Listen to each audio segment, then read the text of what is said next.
Deməli, maşına komandiri götürür, diski sürtür. Gəl onu göstər. Alo, alo. Bəli. Leyla, salam. Salam. Bu CLS-i götürmüsən, dala qabağa eləmişsən, bilməm nə eləmişsən, diski sürtmüsən, qarajda gizlətmişsən, heç də mənə deməmişsən. Bu nə məsələdir? Yaxşı eləmişəm. Sən o günlər Toğrul gillə hara getmişdin? Nə? Yaxşı eləmişəm. Sən o gün Toğrul gillə hara getmişdin? Alo. Alo. Alo.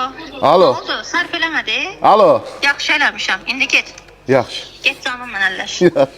Subaylıq sultanlıqdır.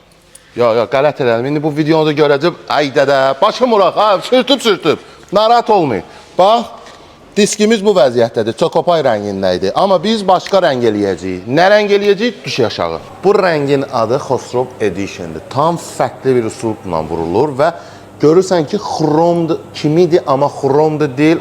İdeal bir rəngdir. Sən bir dənə bunu bulutlu havada və günəşli havada baxarsan, göstərəcəm.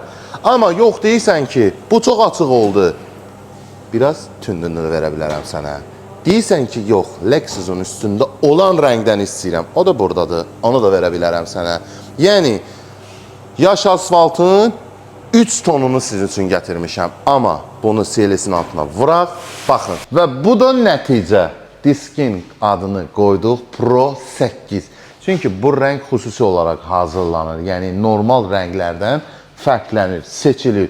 Günəşin altında başqa bir gözəlliyi var, bulutlu havada başqa gözəlliyi var və gecə də görüntüsü tamamilə fərqli olur. Adi, bildiyiniz, normal, metalik rəngi deyil. Görüntümüz belədir və ümid edirəm ki, siz də bəyənmişsiniz və fikirlərinizi də aşağıda qeyd edin.